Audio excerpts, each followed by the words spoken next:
Hi everybody, this is another Flying Rookie video, and on this video I'm going to be testing my Foxtech AIO goggles and 5.8 GHz 400 milliwatt video transmitter with on a Proximity FPV test flight. These are the Foxtech AIO goggles with the cloverleaf antennas. This is the DVR that I'm going to be using to record the video, Foxtech DV01. The radio is going to be high-tech Aurora 9. And it's going to be transmitting with a stock 2.4 Spectra module. And the aircraft is going to be DJI F230 frame wheel with a high-tech Optima 6 light. And this is the video transmitter, Foxtech 5.8 GHz 400 milliwatts video transmitter. Okay, this flight is not going to be one of these flights I normally do, where I always testing, my equipment in the distance, like going really far. This is Proximity FPV test flight, and what I want to show to everybody is, how capable the Foxtech equipment is when you fly on Proximity. Now, as you can see, the video sometimes is skipping, a frame, and that's due to the memory card that I'm using.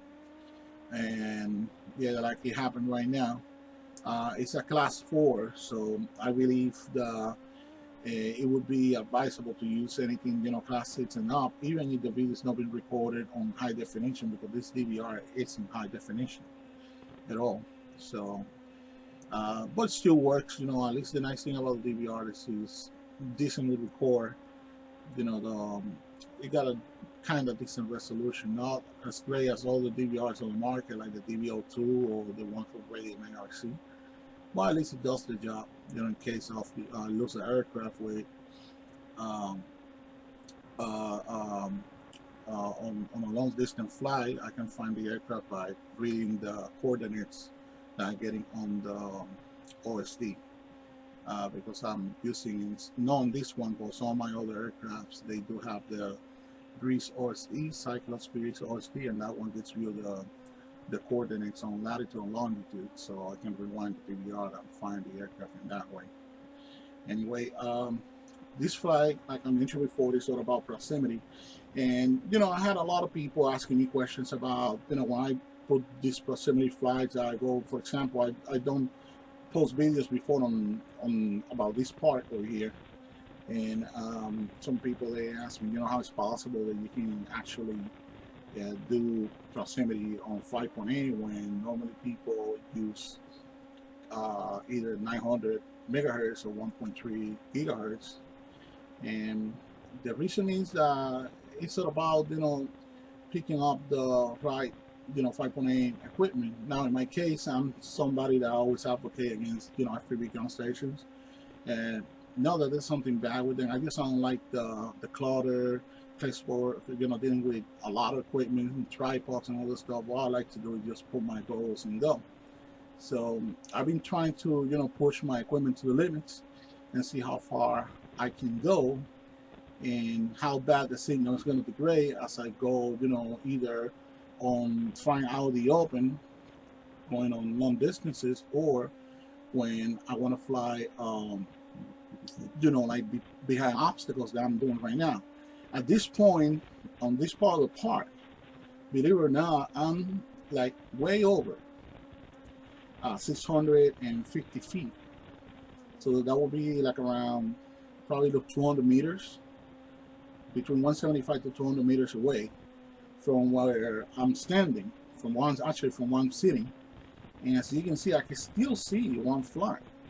Yes, the signal is dropping a lot, but it's not like I getting to a point that I getting, just pure white noise and I won't be able to see one flying. And definitely I can see one flying. Right now I'm chasing this guy that is riding the lawnmower, and I'm just right behind him on hot pursuit. I know the guy. He's worked for the DPW and he takes care of this park. So probably what he's gonna do is gonna make me right where I'm standing, so you can have an idea, how far I went on this part, only on 5.8, without the need of any ground station, not even 5.8 gigahertz ground station, just my goggles, and my video transmitter. And the thing is, this is not even one of the powerful 5.8 gigahertz video transmitters. You know, right now there are 5.8 gigahertz video transmitters on the market that they go as far as 2,000 milliwatts. And I'm talking to you about, you know, Foxtech, not Fact-Chart or Immersion. Fact-Chart or Immersion, you know, most people that are just stuck with 600 milliwatts, and that's the end of the road with that company. But with Foxtech, you can go further. Okay, so that's me and my friend. We both wearing goggles because I taking my friend for the ride. He's a passenger on this flight, and he got a YouTube channel named FPV Quad Flyer. So you guys can stop by and check it out. He's been flying for a long time as a line of sight pilot. He recently started this year, you know, to fly FPV. So he's a rookie, and he's more of a rookie than me. He's a cool guy. I learned a lot from him, and now he's learning from me about FPV.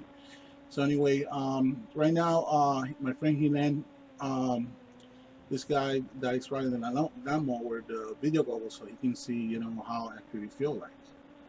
Okay, and you know, he's kind of speechless. You know, he said, you know, he feels like I'm gonna hit something. You know, it's kind of scary, but once you get used to it, you know, it's cool. So you can see, you know, right now I'm in the open. I just hardly getting any signal drops over here.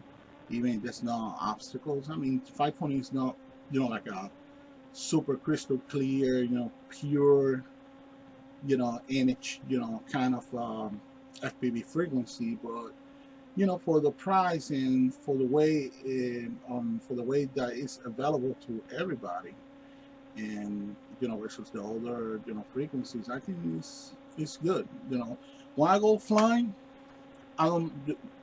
You guys don't see me never carrying a tripod, patch antennas, antenna trackers, or any of that stuff. I only carry one single backpack, and all I carry in that backpack is my batteries for my multicopters, my radio, and my 2 set of goggles, because I always carry 2 set of goggles with me. I got 2 Foxtech AIOs. I got one black and another one gray. Now, this is another intense kind of FPV fly what I'm going to do over here, because I'm going to go behind these bushes over here. And even if I'm not that far away from where I'm standing right now, because I'm sitting on the left, there are parts that I'm going to be flying below the area. The ground goes lower over here towards the right. And the kind of the top of the incline is going to really be blocking. Like right now, as I go a little bit lower, you know, the signal degrades even, you know, it gets worse. But still, you know, I'm still surprised that I still can get, you know, the signal. They're going behind all these bushes. You know, try to avoid to hit all these little branches and leaves and all the stuff that they are just going crazy. You know, going crazy because of the prop wash. And I still managed to see where I'm at. So, I mean, it's really cool, you know, that. And even in the goggles, when you got the goggles on, you know, the image looks even larger than probably what you see on the screen. Because the goggles that I use, the virtual side is 80-inch, the 80-inch TV at 7 feet away, or like 2 meters away from it. So it's a very large image that I get. Now, I got plans to replace these goggles. And I know that I'm gonna replace and sell them or anything, but I'm gonna replace. I'm gonna use another type of goggles that recently came out from Foxtech, and I will call these goggles the Fact-Chart Killer. And it's a Fact-Chart Killer in many ways, because this is the first sorry, this is the first set of goggles that they're going to come with built-in diversity receivers, and they're going to be 32 channel. So it's going to work with the Fact-Chart frequencies, with the Foxtech frequencies, with the Warkera. It's going to work with like 4 different bands of 5.8 gigahertz. So each band got around 8 channels. So when you multiply that by 4, you're going to get 32 channels in total, 5.8. So it's going to work with all that. It's going to have 2 video receivers that are going to work with 2 antennas. I think the I forgot the name of those goggles, but you can look at it at the Foxtech website, and they're gonna cost like around $410.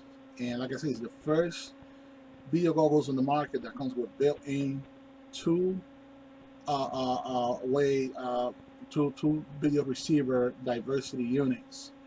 And they also, so you're going to be able to put cloverleaf and maybe a helical, small helical, or crosshair antenna. So they're going to have the advantage of have a directional and an omnidirectional antenna on your goggles alone. And basically it's like you're having a ground station. They're going to be even higher resolution than any other FPV goggles on the market. They're going to work at 850 by 480, I believe, resolution. And one thing that I like about those goggles is it's going to come with a video camera.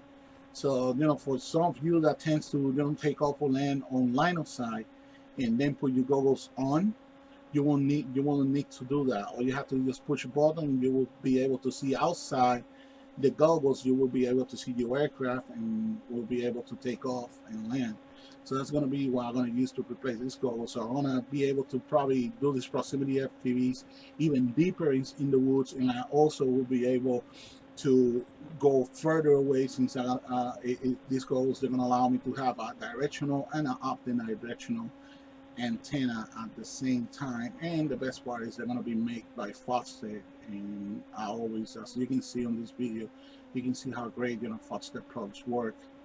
And this is only the old style, you know, AIO goggles. So pretty much right now I'm running out of power, so I'm heading back, and I'm glad that you guys, you know, had the opportunity to see, you know, how great this 5.8 gigahertz frequency from this company, you know, works for me to accomplish to do, you know, proximity FPV without the need of buying exotic frequencies or use any ground station with patch antennas to accomplish that. Okay, so this is it. So I appreciate that you guys stopped by. So rate, comment, subscribe, favorite, and share this video. And thanks for watching, everybody.